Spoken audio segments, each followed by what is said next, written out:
Indira park Chowk వద్ద మహాధర్నా నిర్వహిస్తున్నారు. Auto డ్రైవర్లు, ఆటో ఓనర్లు అందరూ కలిసి కూడా ఈ యొక్క మహాధర్నాకు కల్వకుంట్ల కవిత, తెలంగాణ రక్షణ సమితి అధినేత్రి, నాయకురాలు వీరి యొక్క బాధలు వినడానికి, వీరి పోరాటానికి అండగా నిలవడానికైతే వచ్చారు.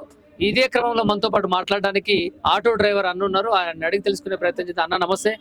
ఏంటి కాంగ్రెస్ ప్రభుత్వం అధికారంలోకి వచ్చిన తర్వాత ఫ్రీ బస్ పెట్టింది, మహిళలందరికీ ఎక్కడికి పోవాలన్న ఛార్జీలు తక్కువ చేయాలి అంతే అని వాళ్ళు చెప్తున్నారు. ఆ తర్వాత మీకు కూడా 12,000 ఇస్తా అని చెప్పేసి అన్నారు, సబ్సిడీ ఇస్తా అన్నారు ఆటోలు కొనుక్కునేటోళ్ళకి కూడా. అంటే ఏం చెప్పాలనుకుంటున్నారు రాష్ట్ర ప్రభుత్వం, సీఎం రేవంత్ రెడ్డికి? అన్న సీఎం సార్కి నేను తెలియలేదు ఒకటే, మాకు ఫ్రీ బస్సులు పెట్టినా కానీ మాకు ఏ ఆధారం లేకుండా పోయిందన్న. అప్పుడే మేము ఎంతో తెగించి అయినా కూడా కొట్లాడుకుంటూ వచ్చినాం. బతుకు భారం ఎంతో దూరం వచ్చి ఎక్కడో వచ్చి ఇలా స్థిరపడి ఉంటున్నాం పిల్లలతోటి. చాలా ఇబ్బందిగా అప్పటికి కూడా మా పరిస్థితి అనుకూలించుకోకుండా కూడా మేము ఇంటికండలు ఆడు అప్పు చేసుకుంటా, ఈఎంఐలు కట్టుకుంటా, మాకున్న కొద్ది బంగారం కానీ కొద్ది ఫైనాన్స్ ఏదో ప్రాబ్లం కూడా అన్ని కూదబెట్టి అక్కడ అని ఎక్కడ మేనేజ్ చేసుకుంటూ వచ్చినాం అన్న. చాలా ఇబ్బంది పడుకుంటూ వచ్చినాం. అయినా అప్పటికి కూడా ఆయన ఏదైతే ఇస్తానో 12,000 అది కూడా మేము డిమాండ్ చేయలేదు. సరే ఎట్లో నడుస్తున్నాయని బాగానే ఉన్నాం. ఇప్పుడు ఆయన పెట్టిన ఈ పథకం ఏదైతే ఉందో, ఈ ఎలక్ట్రికల్ ఆటోలు ఉన్నాయో, అది చాలా మాకు ఇంకా ఇబ్బంది కాదు. మా బతుకులే మొత్తం మాకు రోడ్ల మీద వచ్చే పరిస్థితి ఉందన్న. మేము ఇప్పుడు మాకు ఈ ఇల్లు కట్టుకోలేము, ఇంటికాడ రెంట్లు కట్టుకోలేము. మా ఈఎంఐలు కానీ, మా పిల్లల ఫీజులు కానీ, మా ఇంటికి పోతే మా భార్య మాకు విలువ లేకుండా పోతుందన్న. మేము ఒక చిన్న చూపు చూసే స్థాయికి మాకు చాలా ఇబ్బంది అనిపిస్తుంది. ఎందుకంటే ఒకప్పుడు ఒక 500, 800 చేసుకొని పోతే మాకు సంబరం అనిపించేది. అవే ఎవరి కింద పని పోకుండా మేము చేసుకునే 15,000 అయినా 20,000 నెలకు మాకు నిలువ ఉండేది సార్. అది మాకు ఎంతో ఆనందంగా ఉండే. ఇప్పుడు ఏదైతే ఆయన ఈ పథకాలు పెడుతున్నాడంటే ఆ పథకాలు ఎవరికి ఉపయోగించే పథకాలు కాదనేవి చాలా ఇబ్బంది అవుతుంది మాకు. మా భార్య పిల్లలు మేము సాదుకోలేని పరిస్థితి ఉన్నాం. మేము చావల్ల బతకాలనే. మీకు ఆటో తోలితే రోజుకి ఇంత ఇప్పుడు ఫ్రీ బస్సు పెట్టక ముందు అంత ముందు 1000 రూపాయలు చేసుకునేదన్న. ఇప్పుడు 400-500 చేసుకుంటే, అందులో 500 చేసుకుంటే అందులో ఇప్పుడు చాలా కొడుతున్నారు. మాకు తెలియకుండా మేము ఎన్నో మిస్టేక్ మేము చేస్తున్నామా, వాళ్ళు చేయాలని చేస్తున్నారా, ఈ ప్రభుత్వమే అట్లున్నదా మాకేం తెలియట్లేదు. మేము పోయే దారి మంచిగా పోతున్నాం. కాకపోతే అది దొంగసాట చేస్తున్నా, ఎట్లా చేస్తున్నాం మాకు తెలుసు.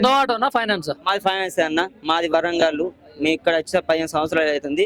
నేను బండి నడపబట్టి 6 సంవత్సరాలు అవుతుంది అన్న. 6 సంవత్సరాలు బట్టి నాకు ఏదైతే ఈ కాంగ్రెస్ ప్రభుత్వం వచ్చిన కాండలి, నేను ఆ ప్రభుత్వం అంతకుముందు నాకు సిటీ బండి ఉండే.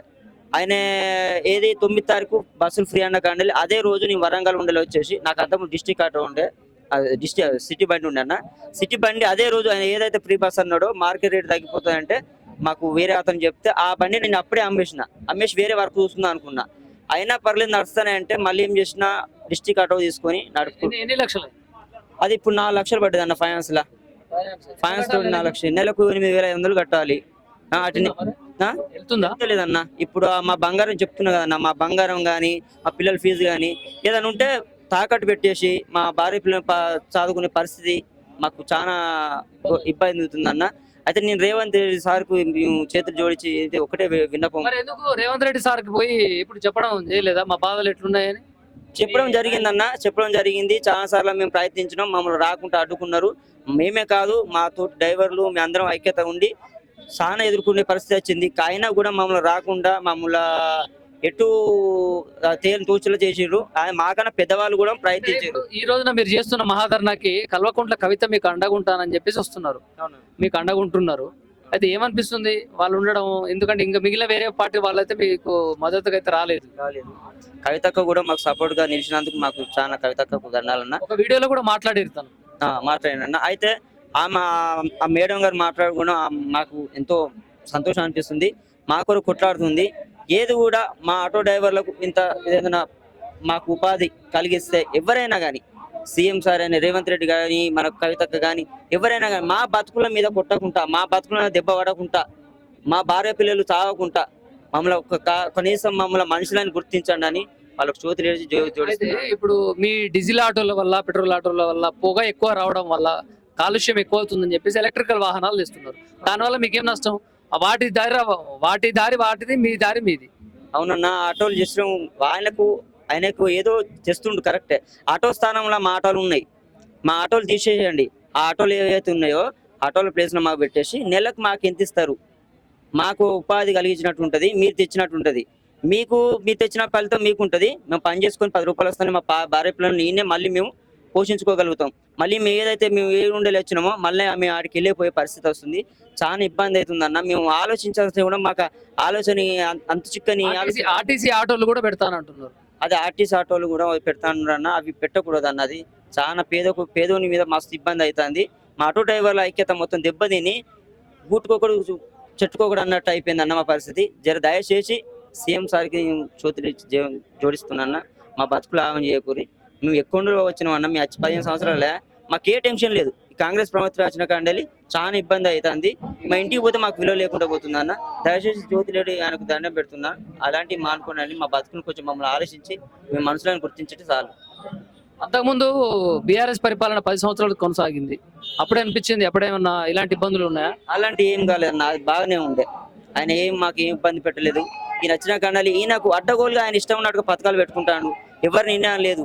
నేనే రాజు నేనే మంత్రి అనే సినిమా ఉంది. ఆ సినిమా డైలాగ్ మొత్తం ఆయనే. నిర్ణయం ఎవరిని అవసరం లేదు. ఈ ప్రజలు గొర్రెలు నేను చెప్పినట్టు తింటారు అనే పరిస్థితి తీసుకొచ్చి మమ్మల్ని ఆట ఆడిస్తున్నా. ఏం లేదు. మేము ఓట్లేస్తే గెలిచి మమ్మల్ని వెన్నుపోటు పోసినట్టు మా వెనుక ఉండి మమ్మల్ని ఇంత ఇబ్బంది పెడతాను అనుకుని మేము అసలు అనుకోలేదు. అట్లా అనుకునేటోళ్ళం అయితే మేము ఓట్లు వేసేటోళ్ళం కాదన్న. చాలా ఇబ్బంది. ఇప్పుడు నాకు తెలుస్తుంది కదా, ప్రజలందరూ నన్ను ఆశీర్వదిస్తున్నారు, మళ్ళీ 5 సంవత్సరాలు నేనే ఉంటా ముఖ్యమంత్రి అని అంటున్నారు అన్న. ఆయన అది మా తిట్లైన దీవెన అనుకుంటున్నాడు. మా తిట్లైన దీవెన అనుకుంటున్నాడు. కానీ మేము ఎంతో బాధపడుతున్నాం, మనసులో ఎంతో కుంగిపోతున్నాం అని అది మాకు తెలుసు అన్న.